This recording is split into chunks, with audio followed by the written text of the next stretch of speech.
79% of its power from nuclear, never had an accident, and that the whole world is stampeding toward it, especially China, and that's why they're gobbling up uranium assets. This was from your June newsletter. I'm cutting in here, but we have also been waiting for America to join the parade of nations building nuclear power plants. So we are delighted to report to you that America has chosen 4 utilities to revive its nuclear power industry. Still not the slightest sign of an awareness, though, that it might be difficult to obtain uranium during the coming uranium shortage. But America tends to ignore warnings, and we just work here. Even more bullish is the that was your line. Even more bullish is the growing stampede by other nations to acquire control of uranium mines, end quote. The last time you were interviewed, you gave the U.S. an F- grade. Are we doing anything as a nation to improve that, or are we headed for disaster as a country? I think we're slowly moving toward nuclear power. I mean, it's creaking along. This country, I'm sad to report, my country is going to be last in line. And, you know, they haven't even asked the question as to who builds these things. China. So they're going to have to get, and they're going to have to get at the end of a very long line. No, the Japanese actually build them, and they're very wide awake on rare earths because they build a Prius, and they're terrified at China's stranglehold on it. But nuclear power is, I mean, every country in the world has got. Finland is building one. All kinds of countries around the world beginning to build them, and I think this is the beginning of a super major bull market that's going to go on for many, many years. The metal is still up. The stocks are down. This is the time to go back in and buy them. You know, there's one stock, one of my favorite uraniums, Pine Tree. It's a venture fund. They're 1/3 into uranium, 1/3 into oil and gas, and 1/3 into precious metals. And the stock is around $2. And it would be unethical for me to give any guarantees. Nobody should give guarantees in the stock market. But I'll give you this one.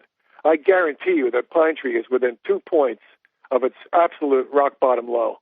You said to me in an interview that we did together that your curse is to be listened to but not heard.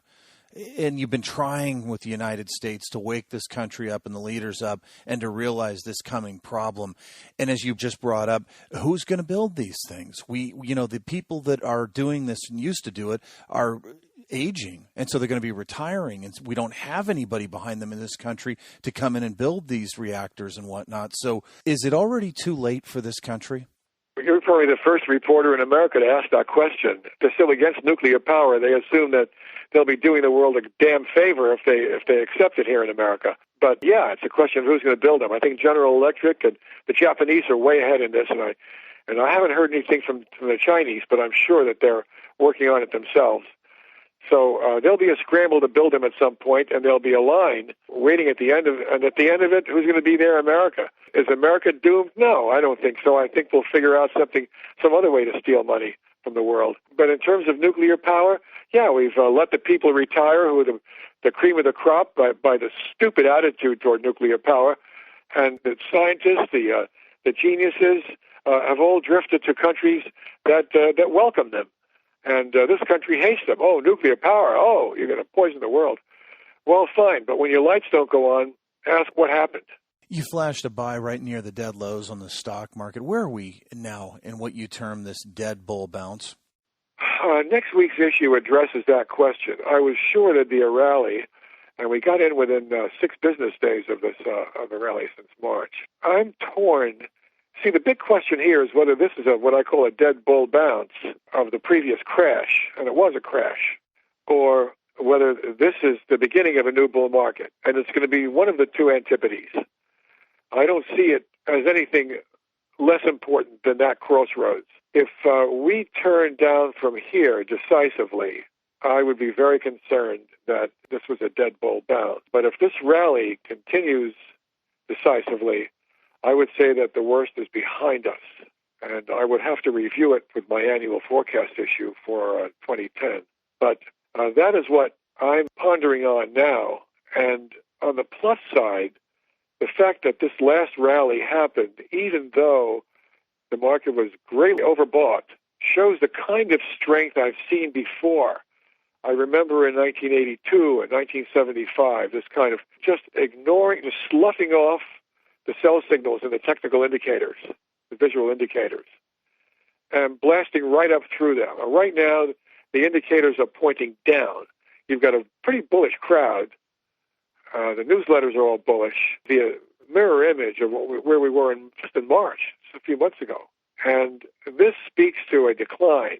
On the other hand, I've got other indicators that show that this bull market has more to go. So I will probably be deciding that in the very near future and do not have an answer today. From your interim warning bulletin, May 15th of this year, we still predict that a historic commodity bull market began in 2001, that it is not over, despite the crash of 2008 that hurt virtually everybody's portfolios, and we note that our bullishness on other energy groups are being rewarded. What about this commodity cycle? How big will this bull market in commodities be before it's over? Well, the power, I've already answered, is wealth in the ground. It will have eventually total value, infinite value. I mean, how many copper mines are there in the world? How much zinc is there? You've got half of humanity just coming on stream wanting to live the American dream. And when do we start running out of this stuff? And what will the price be? But in terms of the actual price, is a function, two functions.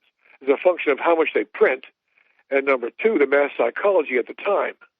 If there's a hyperinflation at the time, it's one thing. A deflation might be another. Everything is in motion. I play three-dimensional chess, basically, with this stuff, because you've got to look at not only the basic trend, but also what the nature of money is.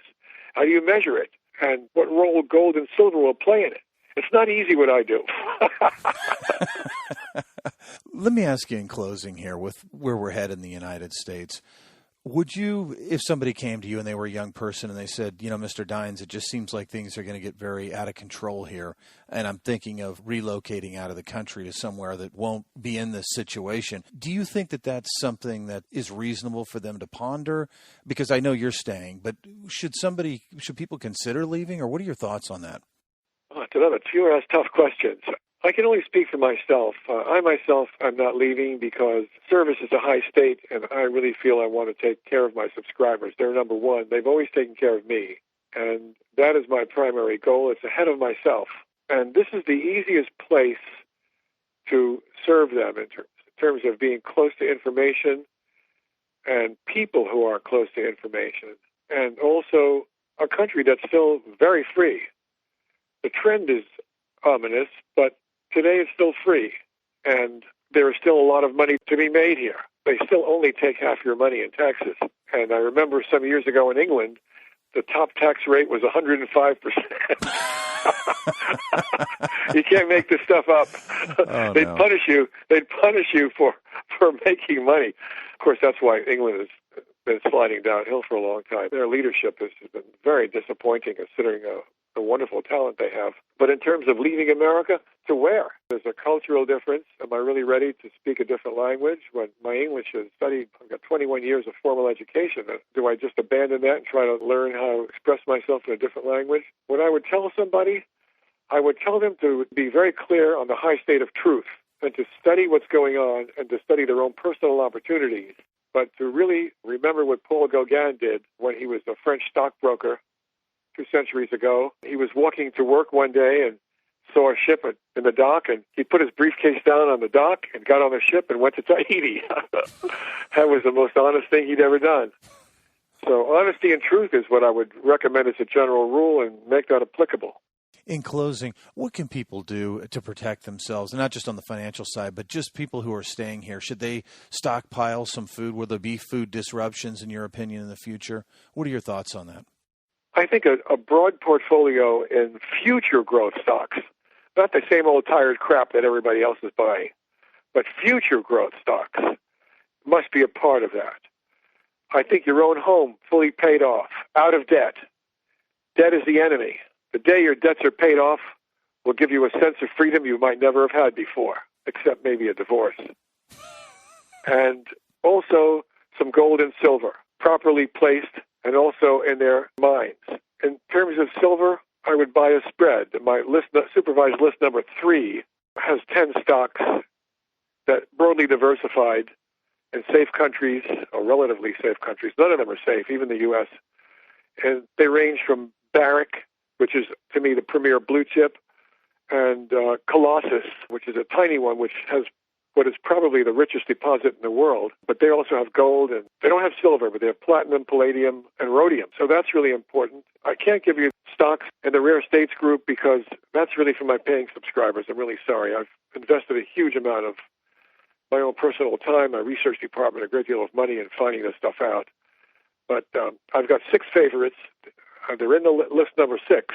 And which one of them depends on the drilling results, which I'm studying, but there are 3 in particular that I really like.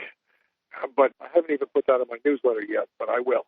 How can people, just so the listeners know, how can people subscribe to your newsletter? Where do they go on the internet to do that? First of all, it's okay with me either way. I've got enough money to last the rest of my life, provided I don't buy anything.